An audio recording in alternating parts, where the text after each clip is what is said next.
America? Hope you had a good weekend. The one word I kept thinking about all weekend was Soros. George Soros. I do have a bulletproof car, George. I just want you to know. George Soros. I'm going to show you this tonight. I'm going to spend an hour on this. I want you to DVD, write down, take notes, look into this. We're going to be talking a little bit about this in the next few days. This is, I like to call it the circle of life, as it is now, understood in America. You could also call it, it's a small world. It's a small world after all. I like to call it instead Crime Inc. Here's how you play the game.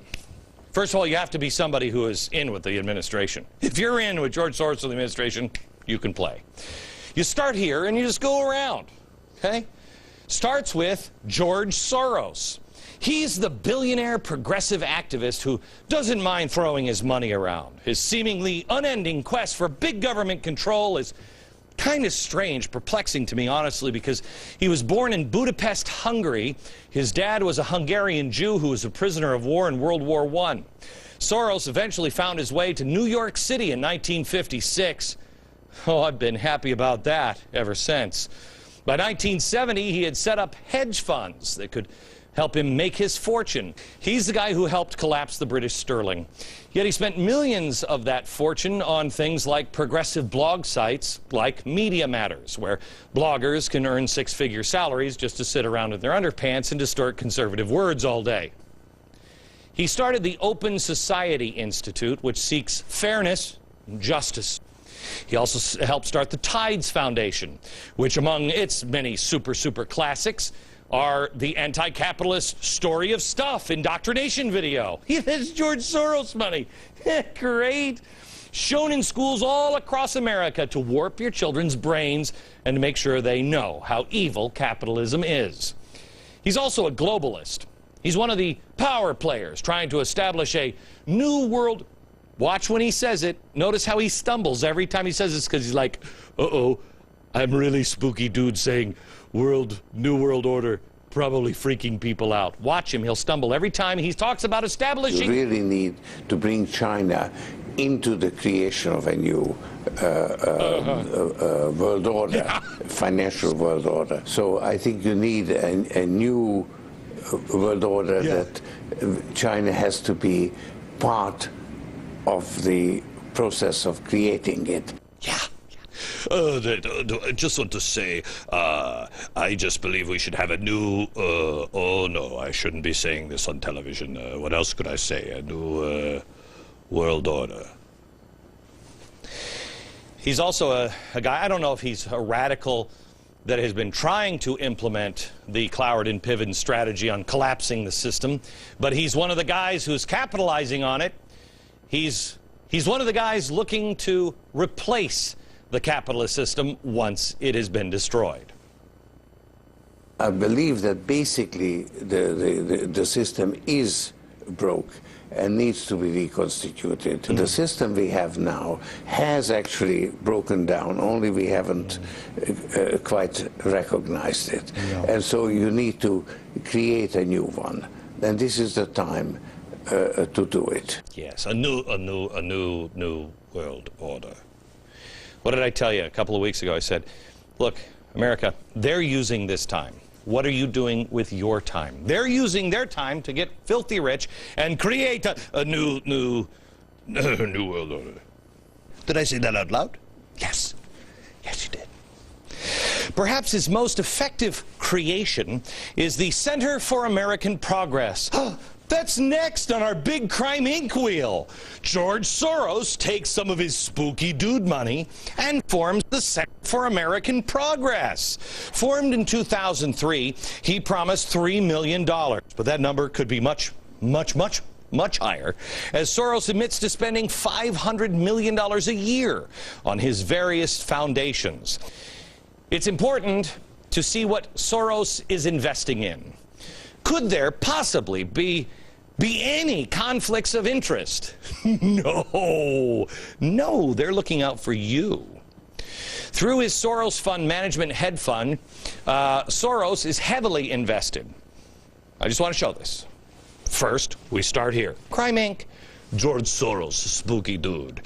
He starts Center for American Progress, headed by John Podesta.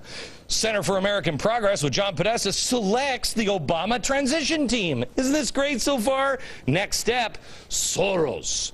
Soros is thinking about buying, almost $1 billion to Petrobras. Yeah, now this caught my attention. Seemingly nobody else has caught this one. That's weird, because by the time we get to the end of Crime Inc. here, whoa, you're going to think that is strange. Remember, Petrobras, Brazil's state-controlled oil behemoth. They've netted $15 billion in profits just last year. As of March 31st this year, SEC filings show Soros has $637 million invested in Petrobras. Yeah. Last December, the fund had $9 million invested in the company, making Petrobras one of the fund's 2 largest stakes. Got it? 2. One of the 2 largest stakes that we can find in Soros's investments. Now, what was it that he saw that the rest of the world didn't? I'm not sure if he knew that the administration would be making a $2 billion preliminary commitment for Petrobras. For exploration, just days after he strengthened his investment. Isn't that weird? You see, he's got some connections here, but I'm sure he had no idea what was coming on the other side of the circle. No. It's probably just another one of those bad luck situations for Obama, because this doesn't seem to pass the smell test at all. No. Billionaire investor dumps money into a state-controlled Brazilian oil company. Days later, the American administration dumps $2 billion into the exact same company? What are the odds, Gilligan? Let's go here. George Soros starts a Center for American Progress with John Podesta. John Podesta's Center for American Progress selects the Obama transition team. Okay, Soros buys $900 million in gasoline. Then, in a completely unrelated story, BP has their oil spill. But wait a minute. Who's this guy? Is the guy who does all the lobbying for BP? Certainly. I'm sorry, Tony Podesta, certainly no relation to John Podesta, other than their brothers. We'll have to come back to that one later in the show. So then, Center for American Progress starts to make Obama policy. This one, we'll show you, laid out by Bloomberg and the Wall Street Journal. One of the policies, cap and trade, which goes right to Crime Inc. and all of the Obama friends with the climate exchange in Chicago. That's weird. Then Obama suspends the deep water drilling at 1,500 meters. He says, hey, that's dangerous. 1,500 meters, that's crazy. Petrobras is drilling at 2,777 meters. Obama knows it and loans $2 billion to Petrobras. Last stop, Petrobras shareholders get rich. Oh my gosh, we're back at the beginning. Shareholder, Petrobras getting rich. You getting screwed. You see how this works? This administration is crippling the American competitors of Petrobras right now. The biggest winner in this oil spill and all of these things is Petrobras. Mind you, this is a multi-billion-dollar company that rakes in tens of billions of dollars in profit each and every year. Why would we loan Petrobras $2 billion? Why would we be loaning and investing in another country's offshore drilling while banning ours?